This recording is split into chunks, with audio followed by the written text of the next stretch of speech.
Hello बच्चों, कैसे हैं आप सब। उम्मीद करता हूँ अच्छे ही होंगे। तो आज हम एक ऐसा टॉपिक डिस्कस करेंगे जो कि Uttar Pradesh state medical faculty से रिलेटेड रहेगा और भी अदर ही हैं। तो जो यूपी एसएमएफईसी में कई बच्चों ने फॉर्म अप्लाई किया है, बहुत सारे बच्चे हैं, तो डीएमएलटी कोर्स के लिए किया है सिर्फ और सिर्फ। तो वो डीएमएलटी कोर्स के बारे में जानेंगे, एलिजिबिलिटी और जॉब कहाँ कहाँ मिल जाती है, सैलरी क्या क्या मिलती है, एडमिशन्स कैसे होता है और फीस क्या लगती है। तो ये सारी चीज़ें हम जानेंगे इस वीडियो में। डीएमएलटी कोर्स की पूरी जानकारी, फुल इन्फॉर्मेशन हिंदी में बताएंगे आप सभी को। तो बने रहें वीडियो में। अगर नए हैं तो प्लीज़ चैनल को सब्सक्राइब कर लें, लाइक करें, शेयर करें, बेल आइकन ऑन कर लें। हर एक अपडेट आप तक वीडियो के माध्यम से पहुंच जाएगी। चलिए बात करते हैं। तो सबसे पहले हम जान लेते हैं कि एक्चुअल में डीएमएलटी होता क्या है। तो डीएमएलटी ये एक मेडिकल लेबोरेटरी टेक्नोलॉजी में डिप्लोमा यानी कि डीएमएलटी एक 2 वर्षीय डिप्लोमा पाठ्यक्रम होता है जो छात्रों को रोगों के निदान और उपचार के लिए विभिन्न प्रयोगशालाओं के परीक्षण के लिए कौशल से लैस करने पर केंद्रित है। इसमें मानव शरीर की रचना और विज्ञान, शरीर क्रिया विज्ञान, जैव रसायन, विकृति विज्ञान और सूक्ष्म जीव विज्ञान का अध्ययन शामिल है। ठीक है, तो ये एक चेकअप्स यानी कि लेबोरेटरीज वगैरह में आपको लेबोरेटरीज के क्षेत्र में आपका अनुभव होगा इस कोर्स को करने के बाद। और जो भी शरीर से संबंधित, बॉडी से संबंधित परीक्षण होते हैं, उन सभी परीक्षणों का ज्ञान होगा आपको इस डीएमएलटी के प्रोसेस में, कोर्स में, सॉरी।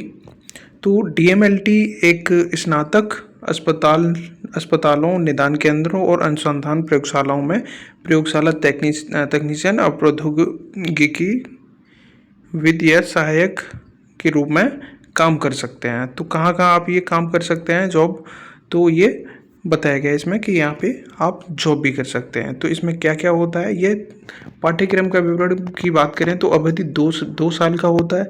ये डीएमएलटी 2 साल का कोर्स है और आमतौर पर 4 सेमेस्टर होती है, यानी कि 2 साल का कोर्स रहेगा और इसके 4 सेमेस्टर रहेंगे। 6 महीने का एक सेमेस्टर होता है। तो ऐसे 2 साल में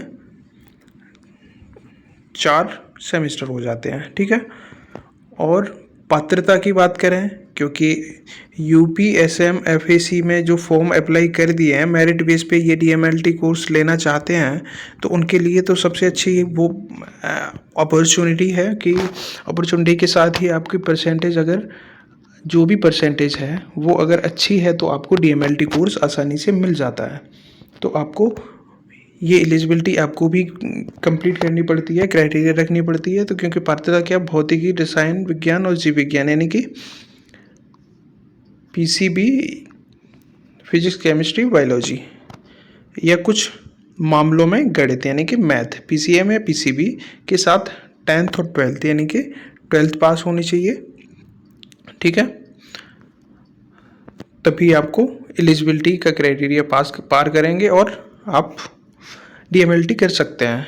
तो डीएमएलटी क्यों चुनते हैं लोग, तो चुनने का रीज़न यही होता है, क्यों डीएमएलटी की तरफ ज़्यादा लोग भाग रहे हैं, क्यों डीएमएलटी ही course, diploma course, paramedical diploma courses में करना चाहते हैं, क्योंकि इसमें अलग अलग क्षेत्र में बहुत सारी अवसर में कौन सा, उच्च मांग किया के स्वास्थ्य सेवा क्षेत्र का कुशल चिकित्सा प्रयोगशाला पेशेवरों का निरंतर आवश्यकता रहती है।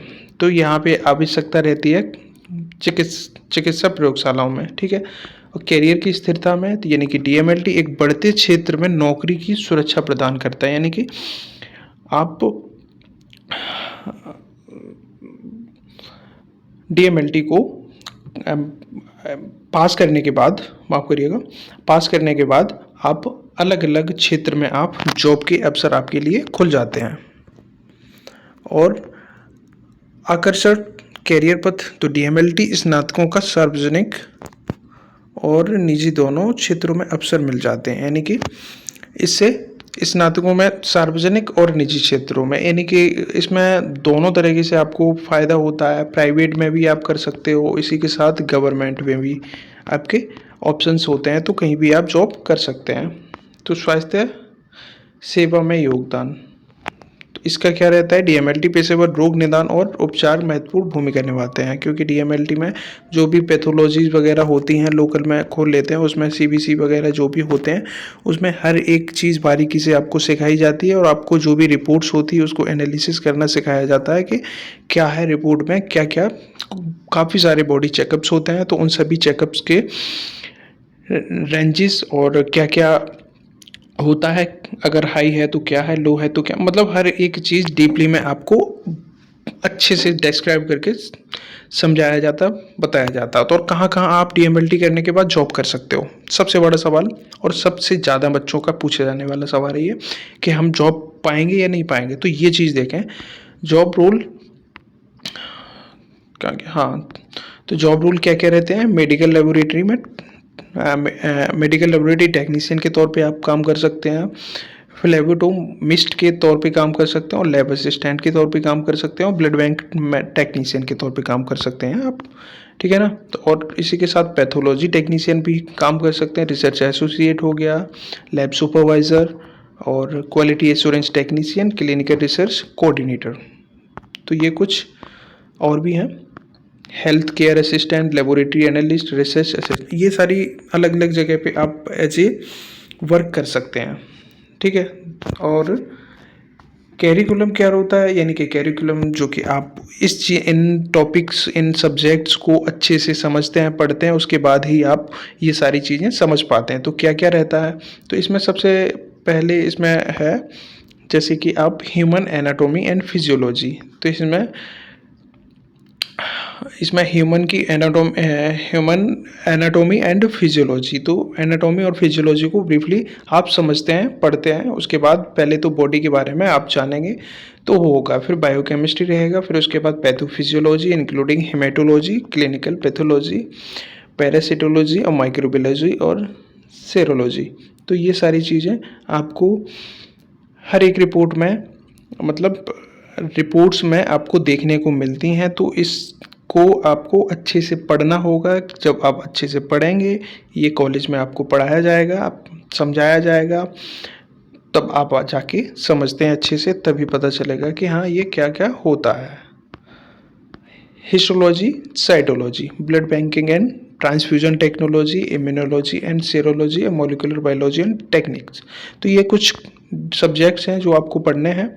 और बाकी प्रैक्टिकल ट्रेनिंग के क्या है, ये प्रैक्टिकल ट्रेनिंग ये DMLT programme often include internship and practical training in medical laboratory to provide hands on experience, यानी कि प्रैक्टिकल ट्रेनिंग ये एक तरीके से जब आप ये कोर्स कर लेंगे तो आपको एक्सपीरियंस चाहिए होता है। तो एक्सपीरियंस के लिए यानी कि प्रैक्टिकल के तौर पे आपको करना होता है कि किसी भी लेबोरेटरी पे, जगह जगह कई सारी अलग अलग लेबोरेटरीज हैं, तो वहाँ पे जाके आप अपना एक्सपीरियंस ले सकते हैं डीएमएलटी प्रोग्राम का। जो डीएमएलटी आपने कोर्स किया है उसके बारे में, उसका एक्सपीरियंस लेबोरेटरी पे आप वर्क करके ले सकते हैं। तो आपको करना क्या होगा, जैसे कि सैंपल लेना, सैंपल कलेक्ट कैसे करते हैं, इसी के साथ साथ रिपोर्ट्स को कैसे मतलब सैंपल को कैसे लगाते हैं, सैंपल फिर निकलता है,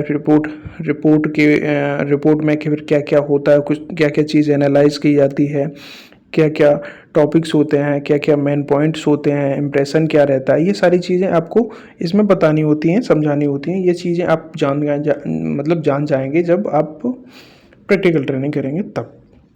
नौकरी के स्थान क्या क्या है, नौकरी के स्थान में जैसे कि हॉस्पिटल में आप कर सकते हो, निदान केंद्र हो गया, रक्त यानी कि ब्लड बैंक हो गया, और अनुसंधान प्रयोगशालाएँ हो गई। तो यानी कि कई सारी जगह हैं जहाँ पे आप ये सब कर सकते हो। और वेतन क्या रहता है, इस कोर्स को करने पर आपकी जो भी सैलरी से डीएमएलटी स्नातकों के लिए शुरुआती वेतन 10,000 से 18,000 प्रति माह तक हो सकता है। तो ये तो शुरुआती वेतन है जब आप एज ए फ्रेशर वर्क करते हैं उस टाइम का, ठीक है। और अनुभव के साथ साथ ये वेतन बढ़ता भी है, कितना, जो कि 25,000 रुपये या उससे अधिक तक हो जाता है। और वेतन स्थान और अनुभव और नियोक्ता के प्रकार पर निर्भर करता है, यानी कि जो भी सैलरी मिलेगी वो सैलरी डिपेंड करती है कहाँ पे आप हैं वहाँ पे। और ऐसा नहीं है कि इसकी वैकेंसी गवर्नमेंट वैकेंसी निकलती नहीं है, तो गवर्नमेंट वैकेंसी भी बहुत सारी आती हैं। अलग अलग जगह पे आपको DMLT के थ्रू वैकेंसी देखने को मिलती हैं। तो इससे आप दोनों जगह आप कर सकते हो जॉब। प्राइवेट सेक्टर में भी जॉब हैं इसकी DMLT करने के बाद, और गवर्नमेंट सेक्टर में भी जॉब है। तो दोनों सेक्टर में आप DMLT करने के बाद, और आप जो भी एक्सपीरियंस होता है, जो भी मांगा जाता है अलग अलग पोस्ट के अकॉर्डिंग, तो वो एक्सपीरियंस अगर क्राइटेरिया आपके पास एलिजिबिलिटी है तो आप गवर्नमेंट के लिए अप्लाई कर सकते हैं, नहीं है तो प्राइवेट करेंगे तो आपको ये एक्सपीरियंस भी मिल जाएगा और आप गवर्नमेंट के लिए एलिजिबल भी हो जाते हैं। तो इसलिए DMLT करने के बाद आपको एक्सपीरियंस लेना किसी भी लेबोरेटरी का बहुत ही ज़रूरी है। अगर नहीं है तो लेना चाहिए। एक्सपीरियंस के बिना कोई भी प्राइवेट हॉस्पिटल में भी अगर आप ग्रो करने की सोचेंगे, दूसरी जगह जाने की सोचेंगे, अच्छी जगह जाने की सोचेंगे, तो भी आपको एक्सपीरियंस ज़रूरी है। ठीक है, तो एक्सपीरियंस बहुत ज़रूरी है। प्राइवेट सेक्टर से ही लेके लोग करते हैं। अगर 1 साल से 2 साल का एक्सपीरियंस हो गया तो इतना ही मांगा जाता है गवर्नमेंट में। गवर्नमेंट सेक्टर में भी आप अगर वैकेंसी कहीं निकलती है तो कहीं कुछ जगह तो रजिस्टर्ड मांग लिए जाते, कुछ जगह फिर एक्सपीरियंस मांगते हैं। ठीक है, तो ये जो रजिस्ट्रेशन होता है, पहले तो आपको DMLT का ये डिप्लोमा मिलेगा।